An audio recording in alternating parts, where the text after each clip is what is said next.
Pakistan cricket board को वैसे तो कई अंदरूनी चैलेंजेस का सामना है जिसकी हम वक्तन फ़वक्तन बात भी करते रहते हैं, लेकिन इस वक्त नजम सेठी साहब गैर मुल्की हेड कोच के लिए सरकर्दा है। मतलब से हेड कोच इस तरह ढूंढा जा रहा है जिस तरह गुमा हो, और हम ढूंढ रहे हैं कि किधर गुम गया है, कोई नहीं मिल रहा। क्यों नहीं मिल रहा? मिल भी नहीं रहा ना कोई।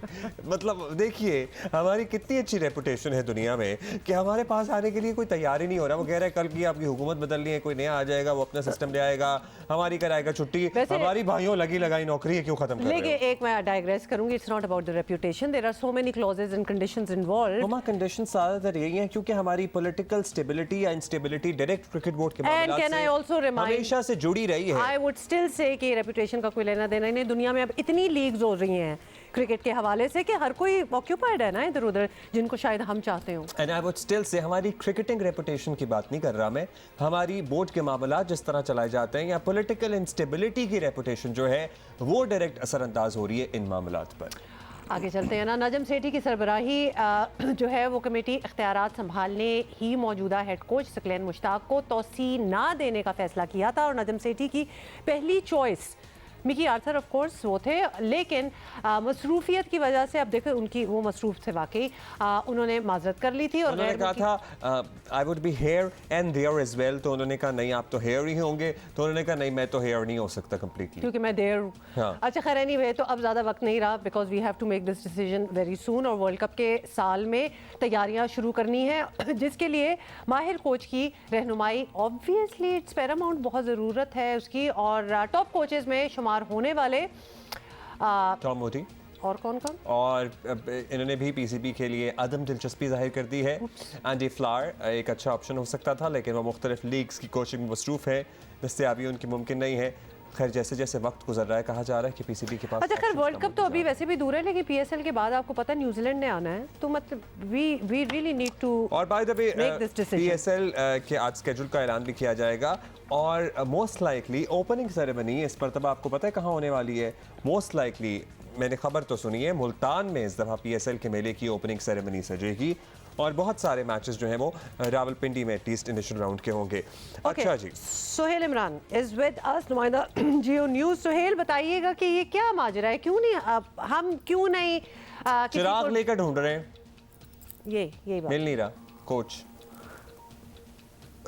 बिल्कुल अब्दुल्ला, आपने बड़ा अच्छा लफ्ज़ इस्तेमाल किया कि चिराग लेकर ढूंढ रहे हैं, बल्कि जिस तरह जितने नाम आ रहे हैं कि जी फ़लाँ ने इनकार कर दिया, अदम दिलचस्पी का इजहार कर दिया, इसमें से सिर्फ जो हमारी इतलात हैं कि वो मिकी आर्थर के साथ रब्ता किया था, और वो भी मैनेजमेंट कमेटी के सरबराह नजम सेठी ने ख़ुद उनसे रब्ता किया। और उसके अलावा जितने भी नाम आए हैं, इवन जस्टिन लैंगर का नाम भी आया, वो एक सेशन के इतने पैसे लेता है जितने पाकिस्तान ने इसको एक महीने के पैसे देने हैं, तो कैसे पॉसिबल है कि जस्टिन लैंगर यहाँ पर आकर कोचिंग करेंगे पाकिस्तान टीम की? बिलावजह उनका नाम दिया गया और बाद में खुद ही कह दिया गया कि वो इंटरेस्टेड नहीं है।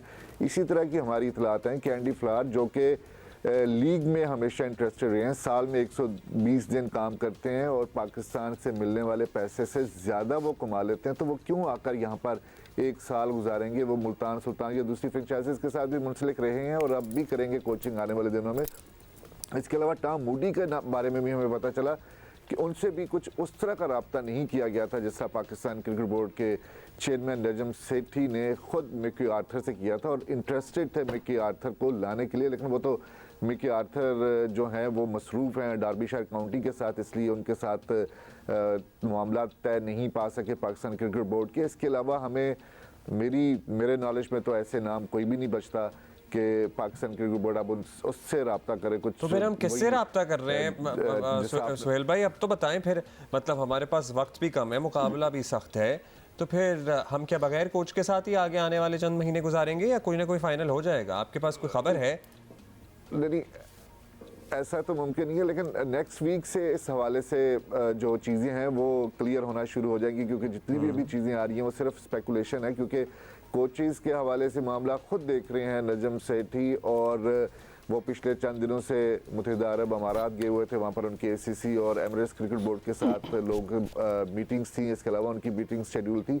लेकिन नेक्स्ट वीक से बहुत ज़्यादा काम करने वाला है पाकिस्तान क्रिकेट बोर्ड के लिए, ख़ास तौर पर मैनेजमेंट जो है पाकिस्तान टीम की, उसमें कोचिंग स्टाफ है, इसी तरह। अच्छा यहाँ एक सवाल, हम जब कोचेस की बात करते हैं तो हम गैर मुल्की कोचेस की ही क्यों बात कर रहे हैं? क्या हमारे अपने पास हमारे प्रीवियस ऑब्वियसली इतने कोई ज़बरदस्त किस्म के प्लेयर्स हैं, उनमें से कोई कोच नहीं कर सकता?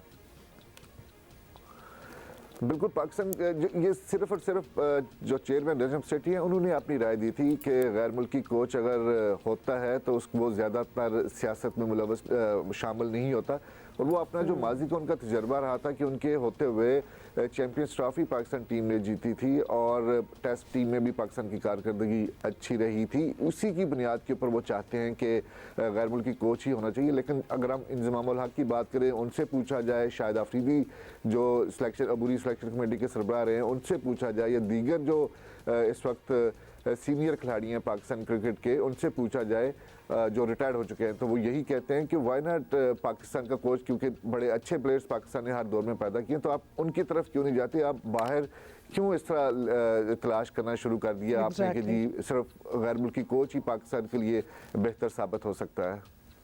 अच्छा, अब ये बताइएगा कि PSL के बारे में क्या इत्तलात हैं? स्केड्यूल का ऐलान आज हो जाएगा, ये बात सही है कि मुल्तान में हो रही है ओपनिंग सेरेमनी?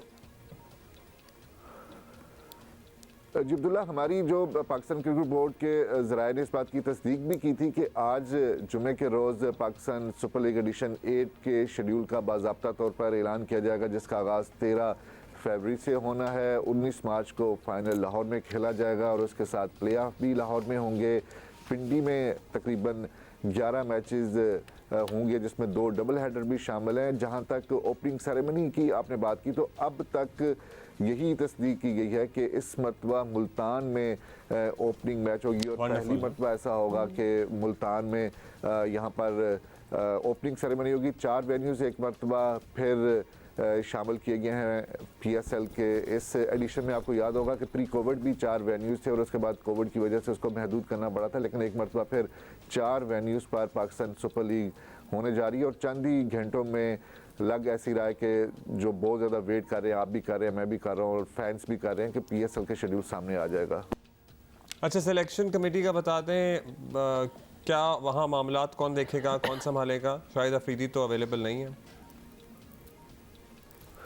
जी, शाहिद अफरीदी उन्होंने दिलचस्पी का इजहार पाकिस्तान क्रिकेट बोर्ड ने किया था। उन्होंने शाहिद अफरीदी ने एक इंटरव्यू में भी इस बात की तस्दीक की है कि वो पाकिस्तान क्रिकेट बोर्ड चाहता था कि सिलेक्शन कमेटी के वो अभी कंटिन्यू करें वर्ल्ड कप 2023 तक, लेकिन शाहिद अफरीदी नहीं है। जैसा मैंने आपको बताया कि अगले 2 से 3 रोज़ में, बल्कि आज हफ्ते का अख्तिताम होने जा रहा है, जब पीर से नया हफ्ता शुरू होगा, उस दौरान ये तीनों चीज़ें जो हैं वो सामने आ जाएंगी। ख़ास तौर पर सिलेक्शन कमेटी इसलिए भी ज़रूरी है कि क्योंकि अब PSL शुरू होने जाना है और उसमें खिलाड़ियों की कारकर्दगी को मॉनिटर करने के लिए सिलेक्शन कमेटी का होना बहुत ज़रूरी है, क्योंकि उसके बाद हमारी वाइट बॉल की सीरीज़ जो है वो खेली जानी है, जिसमें 10 मैचेस शामिल हैं। न्यूजीलैंड के खिलाफ 5 वनडे और 5 T20, 15 right after the PSL, yes. तो उससे पहले Sohail Imran, thank you for being with us.